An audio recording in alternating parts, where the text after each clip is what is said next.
Alléluia. Soyez salués chez vous. Nous sommes heureuses d'être avec vous ce matin encore, Livia, Diana et moi. Et bien entendu, ceux qui sont à la technique également sont bien contents d'être ensemble dans la présence de Dieu ce dimanche encore. Je nous encourage à élever la voix librement. Nous avons certainement des choses à dire à Dieu. Commençons par lui dire merci. Et ensuite, je suis sûre que dans la prière, nous aurons d'autres idées. Disons merci à Dieu pour ce matin. Merci Seigneur pour ta grâce. Je regarde à ma vie et je vois que tu as toujours été là. Les jours passent et ta fidélité demeure. Même quand il m'arrive de m'éloigner de toi, toi tu es fidèle. Laisse que la gloire te revienne. Toi qui n'as pas cessé de veiller sur chacun de mes pas. Et ce matin, si je suis là pour te louer, t'adorer, c'est parce que toi, tu es fidèle. Oui, chaque jour qui passe, tu renouvelles tes bontés. Et là, je n'ai pas le choix que de pouvoir te dire, prends ma vie, Seigneur. Prends ma vie, sanctifie-la. Et qu'elle soit complètement tienne. Règne sur le trône de mon cœur. Règne sur le trône de mon cœur. Règne sur le trône de mon cœur. Règne sur le trône de mon cœur. Oh. Tu es le Dieu que j'adore. Tu es le Dieu que j'élève ce matin. Alléluia. Prends ma vie, sanctifie-la, sanctifie-la, Père, pour ta gloire. Prends ma vie, sanctifie-la,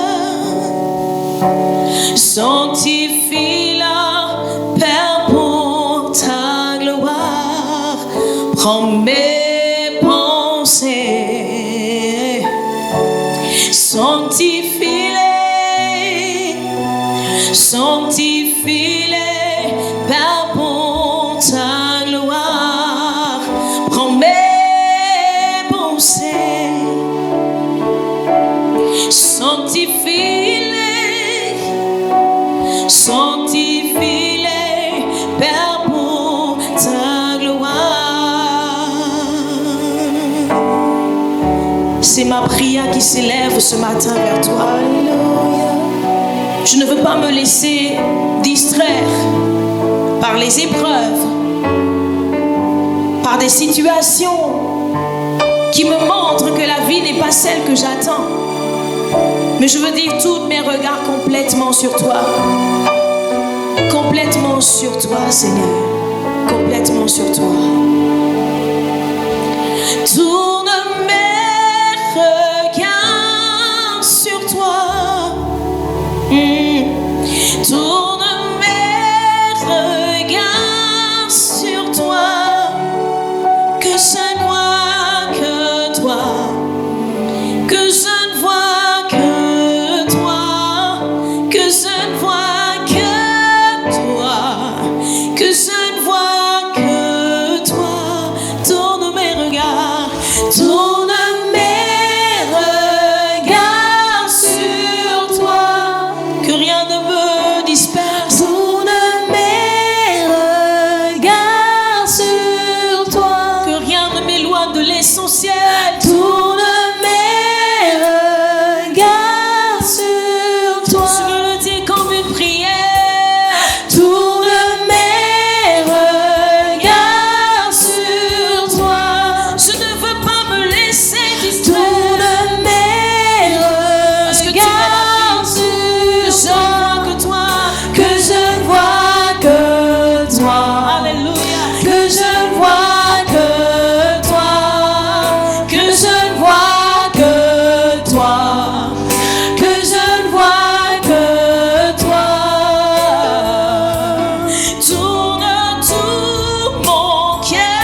toi. Je veux plus de toi. Je veux plus de toi, Jésus. Plus je te connais, plus je te désire, Jésus. Plus de toi, je veux plus de toi. Je veux plus de toi. Pour mieux te ressembler, je veux plus de toi. Pour parler comme toi, je veux plus de toi. Je veux plus de toi. Pour agir comme toi, Seigneur, je veux plus de toi. Je veux plus de toi. Jésus, Jésus, plus je te connais, plus je te désire, plus je te désire. Jésus, plus de toi. Sur mon cœur je dis je veux plus de toi. Je veux plus de toi. Seigneur, je veux plus de toi. Je veux plus de toi. Je veux plus, je veux plus, je veux plus de toi. Je veux plus de toi. Jésus, je veux plus de toi. Je veux plus de toi. Je veux plus de toi. Jésus, Jésus, plus je te connais, plus je te connais, plus je te désire, plus je te désire. Jésus, plus de toi, plus de toi. Je veux plus de toi. Je veux plus de toi. Seigneur, je veux plus de toi dans ma vie. Je veux plus de toi. Je veux plus de toi. Je lève ma voix et je dis remplis-moi de toi, Seigneur. Je veux plus de toi. Remplis-moi, remplis-moi, remplis-moi de toi. Je veux plus de toi. Je veux plus de toi, Seigneur. Je veux plus de toi. Jésus, plus je te connais, plus je te désire. Jésus, plus de toi. Plus je te connais, plus je te désire. Jésus, plus de toi. Plus je te connais, plus je te connais, plus je te désire, plus je te désire. Jésus, plus de toi, plus de toi. Plus je te connais, plus je te connais, plus je te désire, plus je te désire. Jésus, plus de toi, plus de toi.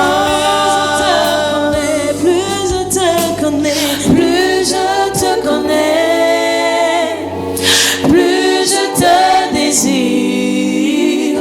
Jésus, plus de toi.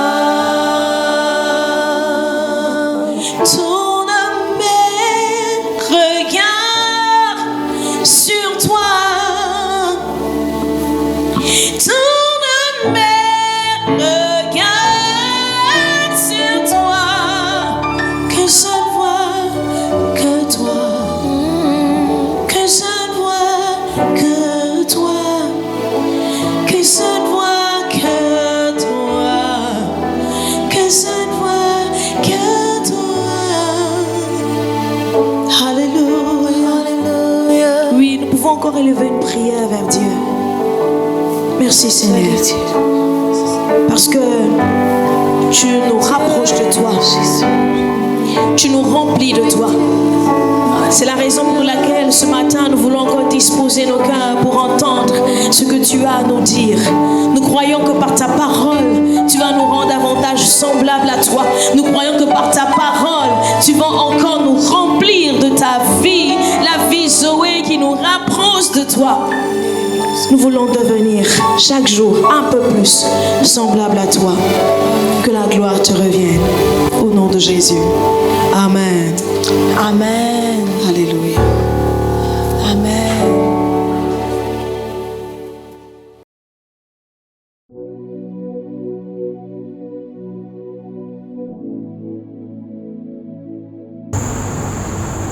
Shalom, shalom, shalom, shalom, bien-aimés dans le Seigneur. C'est encore ma grâce, c'est mon privilège, après la semaine dernière, de vous retrouver cette semaine encore, pour vous dire combien je suis content, heureux de passer ces moments avec vous, mois après mois. Et voici que l'année est en train de partir tout doucement vers sa fin. Et nous nous rendons compte à quel point le Seigneur nous aime. Nous nous rendons compte à quel point, semaine après semaine, jour après jour, nous sommes là, nous demeurons là ensemble. Et nous voyons à quel point Dieu nous a épargnés par sa grâce. Il y en a qui sont malades, certainement, et je prie le Seigneur qu'il trouve la guérison. Il y en a peut-être même qui nous ont déjà quittés. Mais nous continuons le chemin. Nous n'abandonnerons pas la course. Nous sommes là. Nous pouvons aller encore un peu plus loin vers la fin de cette année. Et par la grâce de Dieu, nous passerons le pont vers la nouvelle année. Mais je suis certain qu'à l'issue de tout cela, nous nous retrouverons quelque part où nous pourrions passer notre temps à louer et adorer notre Seigneur.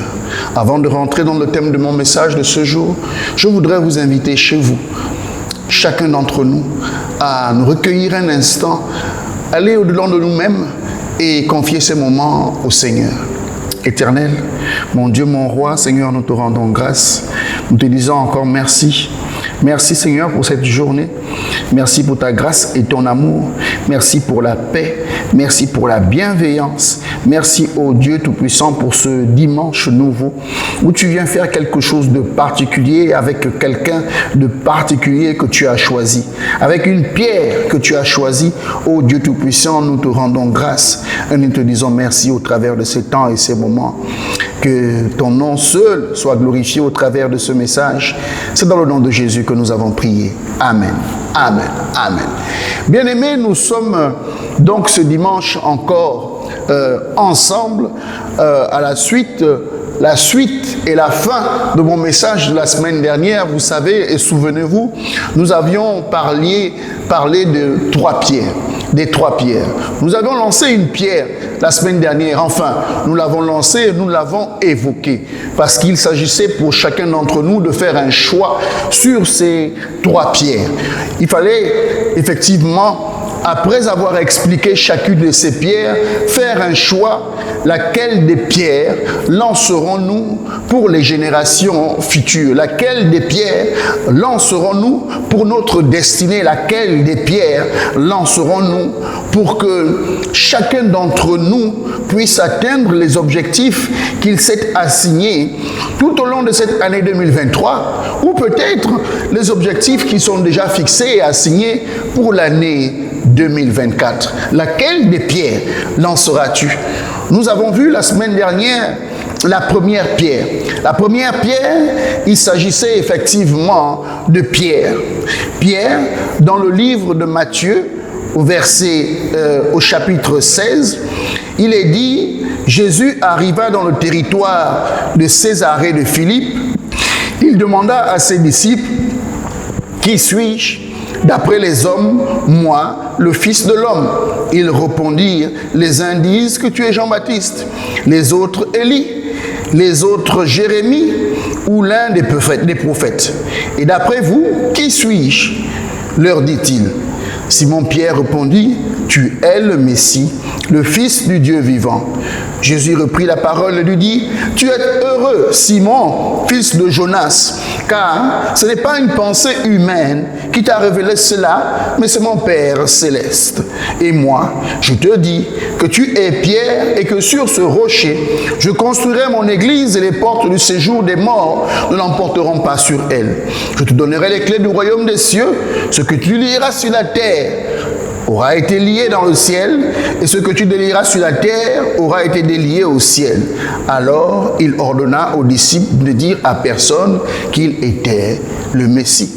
Oui, bien-aimés, nous avons vu cette première pierre, que cette première pierre était tout simplement pierre. Le débat, et nous l'avions évoqué, était de savoir si l'Église avait été donnée, confiée à Pierre, ou c'est tout simplement sous la révélation de ce que Pierre avait dit que le Christ était le Fils de Dieu, qu'il fallait considérer tout simplement que ce n'était non pas Pierre, mais effectivement la révélation qu'il avait eue. Je vous expliquais que je n'avais pas toute l'intelligence, toute la théologie et toute l'instruction nécessaire. Mais j'ai résolu de réunir 3 pierres et nous amener à réfléchir, à comprendre laquelle des pierres, effectivement, le Seigneur parlait. S'agissait-il de Pierre? Nous l'avons vu la semaine dernière. C'était un être instable. C'était un être un peu instable et fougueux. Il avait comme ça des flashs. Il avait comme ça des révélations. Il avait comme ça l'audace de sa foi qu'il pouvait l'amener à marcher sur l'eau. Mais nous avons vu très rapidement que quand venait l'orage, quand venait la tempête, quand venait le doute, quand venait la mort, Pierre n'avait pas la capacité de résister. Pierre n'avait pas la capacité de résister. Il était tout simplement comme cette pierre que je fais disparaître maintenant, parce que je pense qu'après nos explications de la semaine dernière, cette pierre ne pourrait pas être choisie par l'un d'entre nous. Nous avons vu que Simon, fils de Jonas, n'avait pas la capacité de traverser une génération. Simon, fils de Jonas, n'avait pas la capacité de nous donner la vie. Nous avons vu que Simon, fils de Jonas, n'avait pas la capacité d'être lancé dans 300 ans pour véritablement impacter nos générations futures. Nous avons vu que Simon, fils de Jonas, n'avait pas la capacité de changer notre pays. Simon, fils de Jonas, n'avait pas la capacité de résorber les difficultés par lesquelles nous passons. Effectivement, nous allons aborder aujourd'hui la suite et la fin de mon message. Nous avons 2 pierres qui nous restent. Nous allons essayer très rapidement d'égrener ces 2 pierres. La deuxième pierre, bien aimée, il y a une autre pierre. Cette deuxième pierre, bien aimée, je voudrais l'appeler l'Église. La deuxième pierre, bien aimée, elle pourrait être aussi Pierre, mais non pas Pierre avant la résurrection de Christ, mais aussi Pierre après la résurrection de Christ. Nous voyons que nous avons affaire à une deuxième personne, mais surtout nous avons affaire à la naissance de l'Église. J'aimerais donc vous présenter cette pierre qui est semblable à la première pierre, mais qui en est totalement différente. Cette pierre, effectivement, apparaît après la résurrection du Christ. Ce n'est pas une pierre de la dépression, comme pouvait être Pierre après la mort du Christ. Ce n'est pas une pierre apeurée, ce n'est pas une pierre indélicate ou délicate, ce n'est pas une pierre désorientée qu'on pouvait cacher sur le sable. Après la résurrection du Christ, après qu'ils ont reçu le Saint-Esprit, l'Église et Pierre se tenaient là devant tout le monde, devant tous ceux qui lui ont fait peur lorsque le Christ est mort. Cette pierre, bien-aimée, c'est nous, témoins de la résurrection du Christ. Cette pierre, c'est l'Église. Cette pierre, c'est le fondement sur lequel toute la vérité est née. Le corps, la bâtisse dans laquelle vous pouvez vous reposer. Cette pierre, bien-aimée, elle est peut-être moins pimpante que la première en apparence. Elle est pourtant beaucoup plus solide, je vous assure. Elle n'est pas solide à cause de nous. Non, non, non, non, pas du tout. Et cette pierre est présentée comme le fondement sur lequel le Seigneur Jésus a bâti son Église. Cette pierre va demeurer tant qu'il y aura de la vie sur la terre. Oui, tu peux lancer cette pierre. Cette pierre est beaucoup plus solide, elle résiste aux intempéries. Tout a été fait d'ailleurs pour la détruire, mais rien n'y arrive.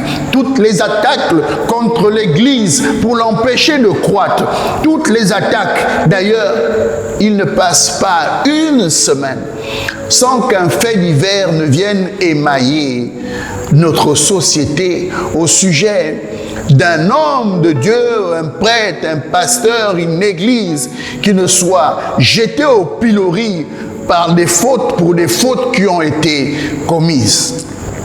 Mais dans le même temps, il ne se passe pas un jour sans qu'une église, sans qu'une cellule, sans qu'une communauté de croyants se retrouve quelque part et invoque le nom de Jésus. Vous jetez des pierres, ils se dispersent et ils créent à nouveau de nouvelles cellules. Vous jetez des pamphlets, ils se dispersent et ils créent à nouveau de nouvelles cellules. Ils se multiplient, ils se multiplient, ils se multiplient pour devenir des pierres si nombreuses pour invoquer le nom de Jésus. Cette pierre est persécutée, mais elle ne rompt pas. Cette pierre est calomniée, mais elle résiste. Cette pierre est comme un roseau, elle plie, mais elle ne rompt pas. Elle est comme un roseau, elle plie, mais elle ne rompt pas. Cette pierre, c'est nous, oui. Dans les églises, il y a des gens qui souffrent. Cette pierre est semblable à la première pierre. En apparence, il n'y a pas de différence. Oui, dans les églises, il y a des gens qui souffrent. Il y a des gens qui sont malades. Il y a des gens qui sont au chômage. Il y a des gens qui ont des difficultés. Il y a des gens qui sont désorientés. Il y a des gens qui ont les mêmes problèmes que ceux qui sont dehors. Oui, bien aimés.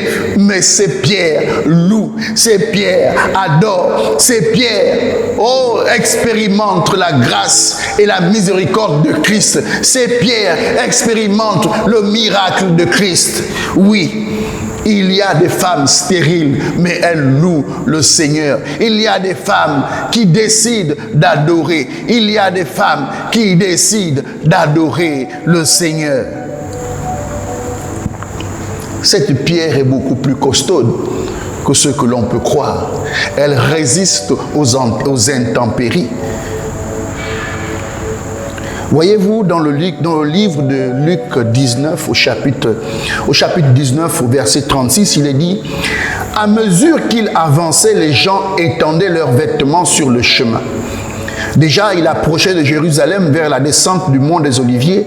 Alors toute la foule de disciples remplis de joie se mirent à adresser à haute voix des louanges à Dieu pour tous les miracles qu'ils avaient vus. » Au verset 38, il est dit, il disait, « Béni soit le roi qui vient au nom du Seigneur. Paix dans le ciel et gloire dans les lieux très hauts. » Du milieu de la foule, quelques pharisiens dirent à Jésus, « Maître, reprends tes disciples. » Il répondit, « Je vous le dis, si eux se taisent, les pierres crieront.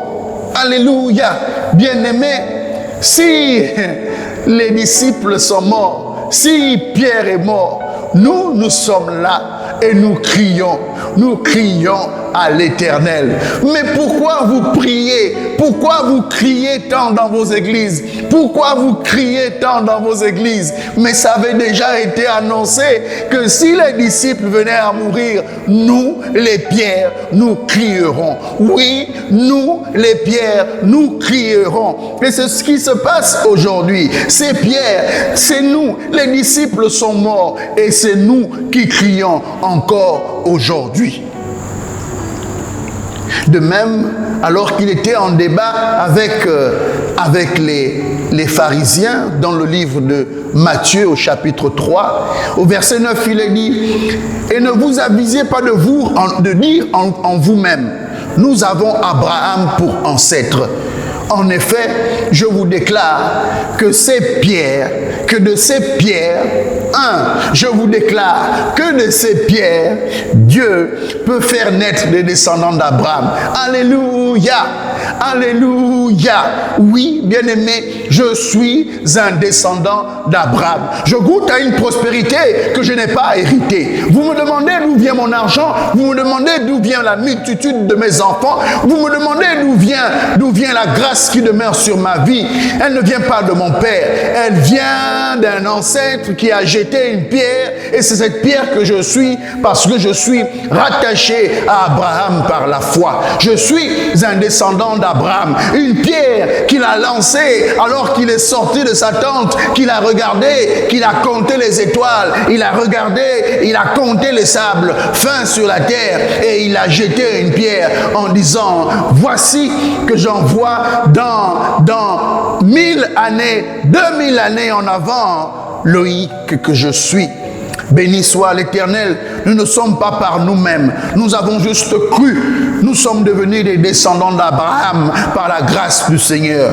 Nous sommes devenus des pierres solides, des pierres qui plient, mais elles ne rompent pas, des pierres qui plient, mais elles ne rompent pas. Cette pierre, c'est Pierre devenu une autre pierre, bien-aimé. C'est la première pierre que je vous ai montrée tantôt, mais qui a été transformée. Cette pierre n'a plus peur. Elle n'est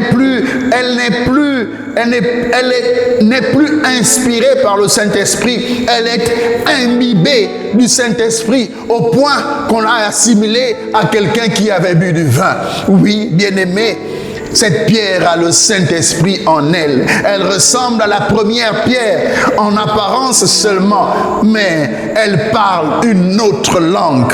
Elle est remplie de force, de courage. Lancez-la sur l'eau et vous la verrez rebondir infiniment. Lancez cette pierre sur l'eau et vous verrez que tant que le monde sera monde, l'Église ne disparaîtra pas. Elle sera certes persécutée, mais elle sera toujours là.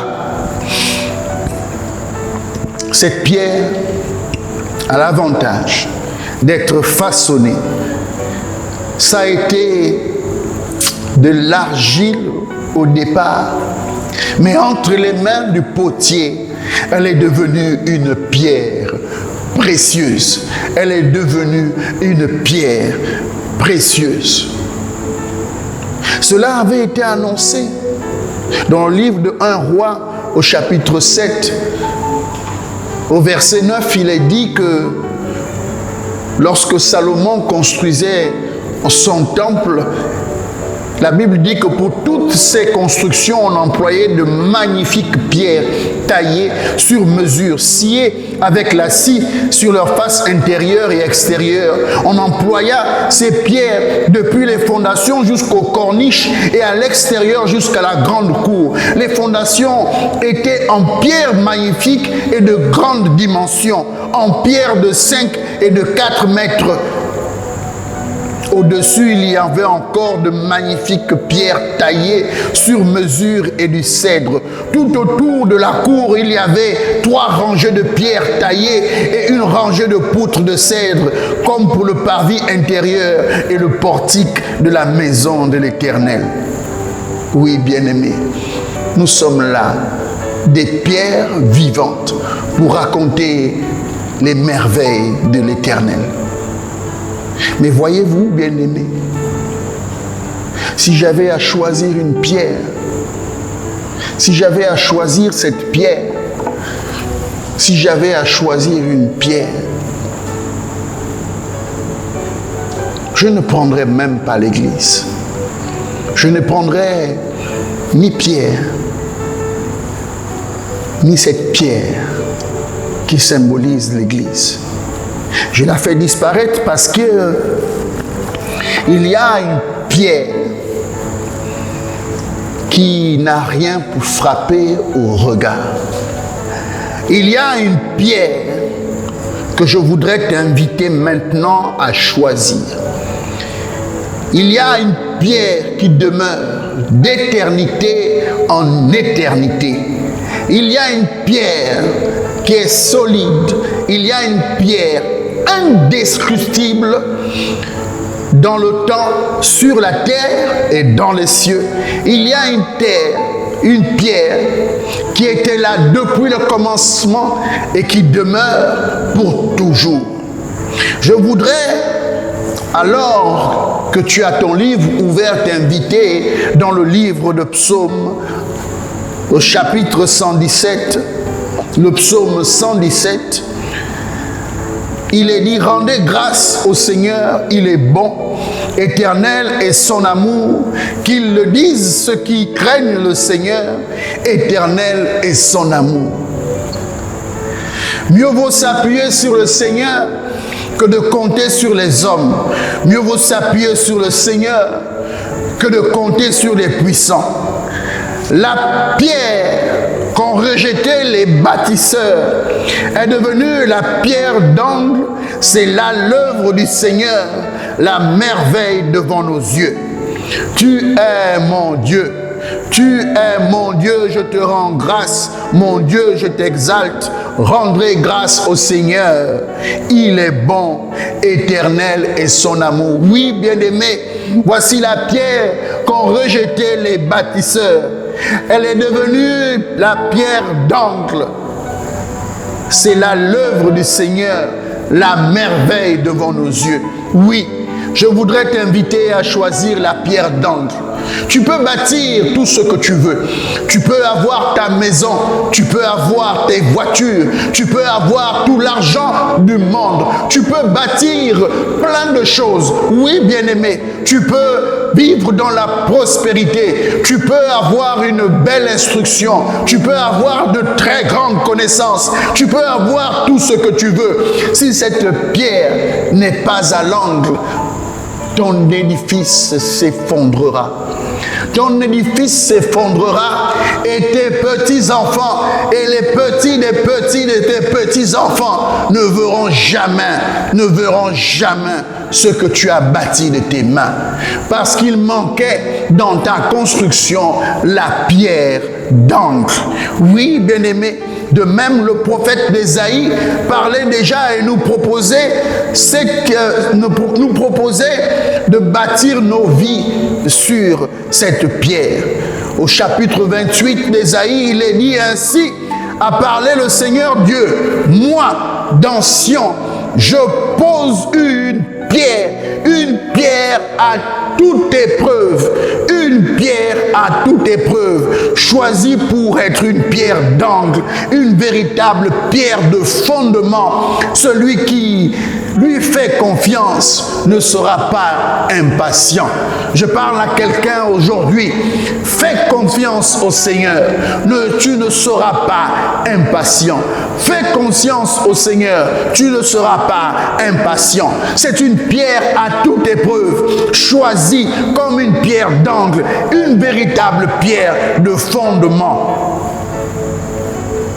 Il dit, je prendrai le droit comme instrument de mesure et la justice comme niveau. Le droit comme instrument de mesure et la justice comme niveau. La pierre, cette pierre, c'est la pierre par excellence. Si tu la lances, tu auras atteint tous tes objectifs. D'ailleurs, si tu la lances, tu verras que tes objectifs changeront. Bien-aimé, Jésus lui-même le dit au chapitre 21 de Matthieu, au verset 42 à 46, il dit, n'avez-vous jamais lu dans les Écritures? La pierre qu'ont rejetée les bâtisseurs est devenue la pierre angulaire. C'est là l'œuvre du Seigneur, une merveille sous nos yeux. Aussi, je vous le dis, le royaume de Dieu vous sera enlevé pour être donné à un peuple qui lui fera produire son fruit. Et tout homme qui tombera sur cette pierre sera brisé.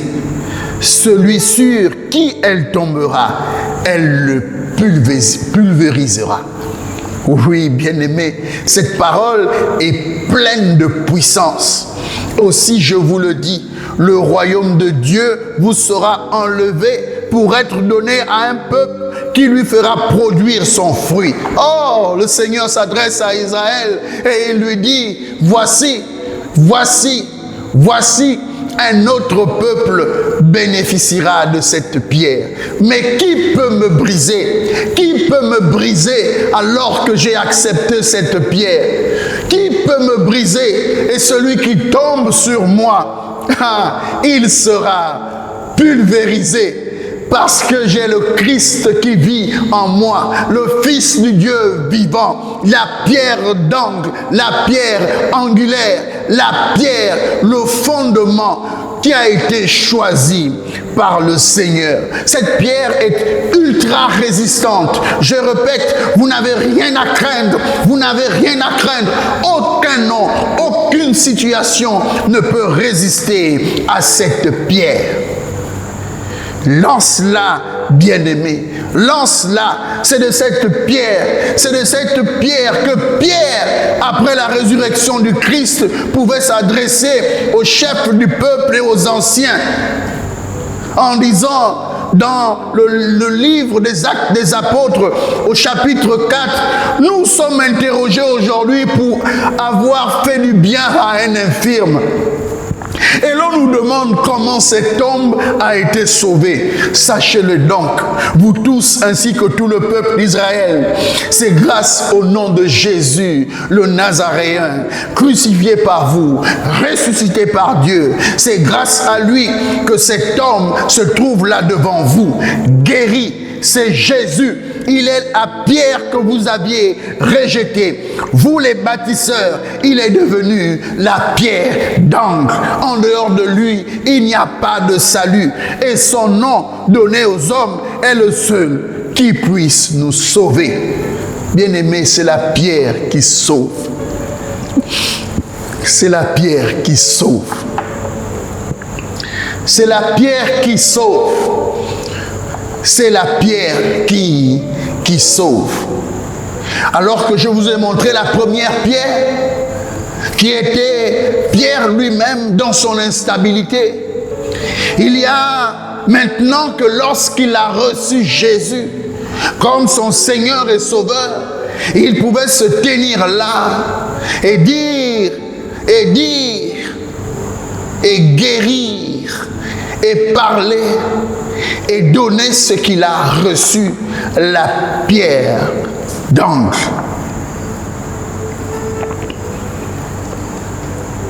Au premier épître de Pierre, au chapitre 2, il est dit ceci au verset 4. Approchez-vous de lui. Il est la pierre vivante que les hommes ont éliminée, mais que Dieu a choisie parce qu'il en connaît la valeur. Alléluia. Dieu a choisi parce qu'il en connaît la valeur. Rappelez-vous, lors de mon premier message, je vous disais qu'une pierre est choisie. Une pierre est choisie parce qu'il en connaît la valeur. Vous aussi, soyez les pierres vivantes qui servent à construire le temple spirituel, et vous serez le sacerdoce saint, présentant des offrandes spirituelles que Dieu pourra accepter à cause de Christ Jésus. On lit en effet dans l'Écriture, « Voici, je pose en Sion une pierre angulaire, une pierre choisie et de grande valeur. Celui qui donne sa foi ne connaîtra pas la honte. » Celui qui donne sa foi en cette pierre ne connaîtra pas la honte. Ainsi donc, honneur à vous qui avez la foi. Mais pour ceux qui refusent de croire, l'Écriture dit, la pierre éliminée par les bâtisseurs est devenue la pierre d'angle, une pierre sur laquelle on bute, un rocher qui fait tomber. Bien-aimés, je vous parle d'une pierre vivante. C'est une pierre qui vit. Dieu l'a choisie. Lui seul en connaît la valeur. Vous êtes chargé d'annoncer la bonne nouvelle. Vous pouvez aller partout et dire, nous avons trouvé la pierre la plus précieuse qui existe au monde. Et sa valeur est inestimable.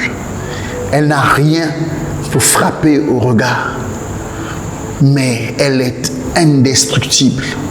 Celui qui l'a avec elle ne craint rien. Il n'est pas impatient. Celui qui l'a avec elle demeure éternellement. Celui qui l'a avec elle peut la lancer dans 300, 400 ans, 500 ans. Oui, bien-aimé, je me suis retrouvé 500 ans plus tard. Je me suis retrouvé 500 ans dans la maison de mes arrière et arrière-petits-enfants. Et là, dans la maison, entre le père et la mère qui viennent de moi, j'ai vu mes arrière-petits-enfants en train de déclarer, je le crois et je le déclare, l'Éternel est mon Dieu. J'aimerai l'Éternel mon Dieu de tout mon cœur, de toute mon âme, de toute ma force. Et ces commandements que j'ai reçus seront dans mon cœur. Oui, je l'ai entendu récité par les arrière de mes petits-enfants. Le tout dernier qui n'avait que 4 à 5 ans récitait cette parole parce qu'il avait reçu de son père, qu'il avait reçu de son père, qu'il avait reçu de son père, qu'il avait reçu de son père, qu'il avait reçu de son père, qu'il avait reçu de son père, qu'il avait reçu de son père, qui avait lancé cette pierre. Et c'est moi. Je le déclare dans le nom de Jésus. Je lance une pierre pour ma génération en 2423. Je lance cette pierre dans le foyer de mes descendants. Je lance la pierre angulaire. Je dis et je le déclare, ma progéniture ne manquera de rien parce qu'ils auront la pierre. La progéniture de ma progéniture connaîtront la vie éternelle parce que je l'ai cru, parce que j'ai fait alliance avec la pierre angulaire, parce que j'ai bâti sur un solide rocher, sur la révélation de ce que Jésus-Christ est le Fils de Dieu. Je le crois et je le déclare. Christ est Seigneur et cette génération connaîtra le Seigneur Jésus. Ils goûteront aux fruits qu'ils n'auront pas semés parce que j'ai lancé une pierre en leur direction. La pierre d'angle, la pierre indestructible, la pierre qui traverse les temps et les circonstances. Dans le nom de Jésus. Amen, amen, amen, amen. Nous sommes dans les temps de fin d'année. Gardons la mesure. Ayons la vérité et la justice comme hauteur et mesure. Soyez bénis dans vos maisons. Soyez restaurés. Aimons notre pays, le Gabon. Oui, bâtissons avec cette pierre pour que ce pays, plus jamais ce pays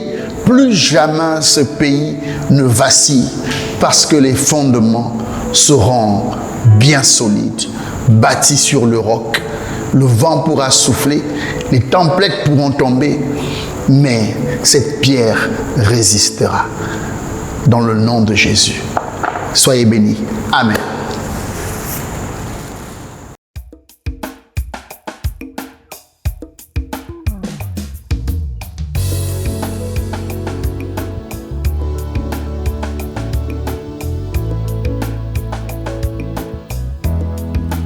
Je suis un flot.